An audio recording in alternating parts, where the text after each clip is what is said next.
Ma première conviction est que le Burkina Faso remportera cette guerre parce que notre peuple refuse la résignation, parce que nos forces combattantes écrivent chaque jour des pages de bravoure. Les défis sécuritaires auxquels notre nation fait face exigent engagement constant, patriotisme et cohésion sans faille entre tous les échelons de la hiérarchie.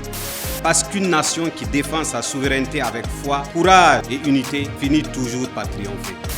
Camarade président du Faso, soyez rassurés que je demeurerai loyal et résolument engagé à accomplir la mission qui m'est confiée dans le strict respect des valeurs d'honneur et de patriotisme.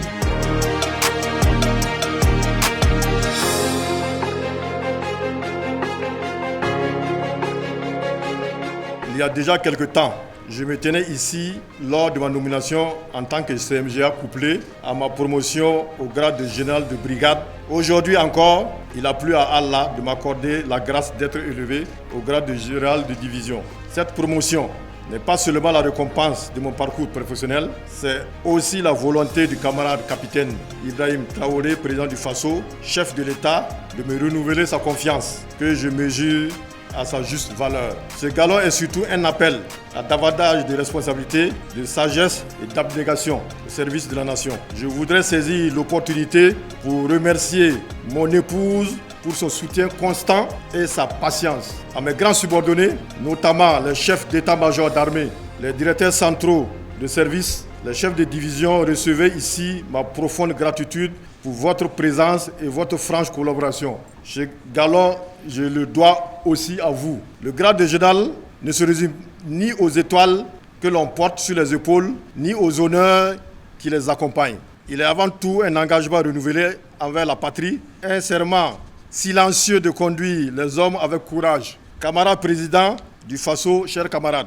dans le contexte particulier que traverse notre pays, où nos forces combattantes se battent quotidiennement pour préserver l'intégrité du territoire et protéger nos populations, cette élévation revêt une signification toute particulière. Le peuple burkinabé attend de nous un leadership exemplaire, une vision stratégique et une détermination sans faille pour conduire les fans vers la victoire. Ce galon me rappelle que derrière moi et chacune de mes décisions se trouvent des hommes et des femmes qui acceptent le sacrifice suprême pour la défense de notre nation. Ils attendent de leur chef que je suis compétence, justice, proximité et courage. Je m'engage ici à toujours être un chef exemplaire et à les guider avec dévotion et justesse. Camarade président du Faso, soyez rassurés que je demeurerai loyal et résolument engagé à accomplir la mission qui m'est confiée dans le strict respect des valeurs d'honneur et de patriotisme.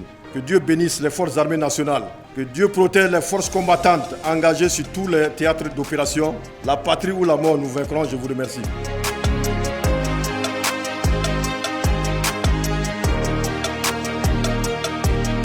Camarade président du Faso, chef de l'État, chef suprême des forces armées nationales, le deuxième sentiment qui est le mien en ces instants, c'est l'humilité. Elle s'impose d'elle-même en de telles circonstances. Je conçois cette promotion comme le résultat du travail collectif de notre institution tout entière. C'est pourquoi, pour moi, il porte en lui le souvenir de ceux qui ne sont plus là pour la voir. Je pense à nos frères d'armes tombés ou blessés sur le champ d'honneur en défendant l'intégrité de notre territoire et la sécurité de nos populations. Cette promotion leur appartient autant qu'à moi. Et c'est avec cette conscience que je la reçois. L'humilité, c'est aussi et surtout la posture qui convient face à l'ampleur de la tâche. Les défis sécuritaires auxquels notre nation fait face exigent engagement constant, patriotisme et cohésion sans faille entre tous les échelons de la hiérarchie. C'est donc l'occasion pour moi de renouveler devant vous mon serment de fidélité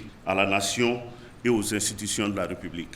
Je ne ménagerai aucun effort pour continuer à mériter chaque jour la confiance du commandement, en veillant à la fois à l'efficacité de l'action et à la considération due à chaque homme et à chaque femme engagés à nos côtés. Je voudrais, pour terminer, réaffirmer mon attachement aux valeurs qui fondent les forces armées nationales. Le sens du devoir, l'honneur, la loyauté et le respect de l'institution. Vive les forces armées nationales, vive le Burkina Faso libre et prospère, la patrie ou la mort, nous vaincrons. Je vous remercie.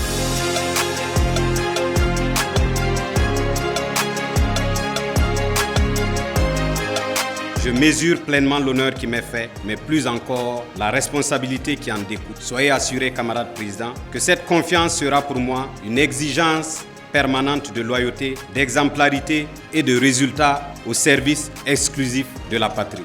Je m'incline enfin avec une infinie reconnaissance devant la mémoire de tous nos frères d'armes et de nos volontaires pour la défense de la patrie qui ont payé le sacrifice suprême afin que vive notre nation. Leur sang a irrigué l'espérance du Burkina Faso. Leur courage est notre héritage, leur sacrifice est notre devoir.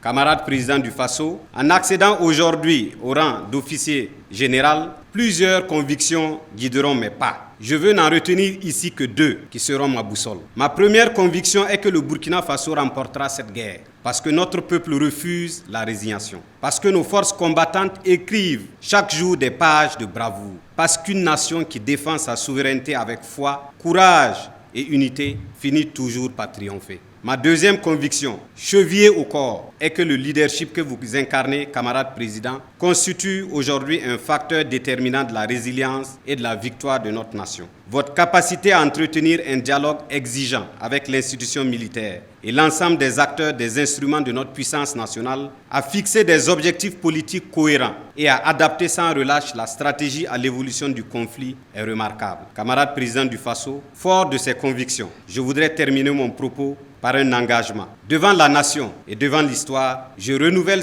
solennellement mon serment de servir le Burkina Faso sous vos ordres, avec loyauté, honneur et dignité. Je suis prêt, camarades présidents, prêt à assumer toutes les charges de ce nouveau grade, prêt à servir avec humilité, prêt à servir avec détermination. J'ai déjà les manches retroussées, le cerveau en éveil et la volonté inébranlable pour traduire en actes les orientations et directives que vous voudrez bien me confier. Au seul service du Burkina Faso, que Dieu m'en donne les forces. La patrie ou la mort, nous vaincrons.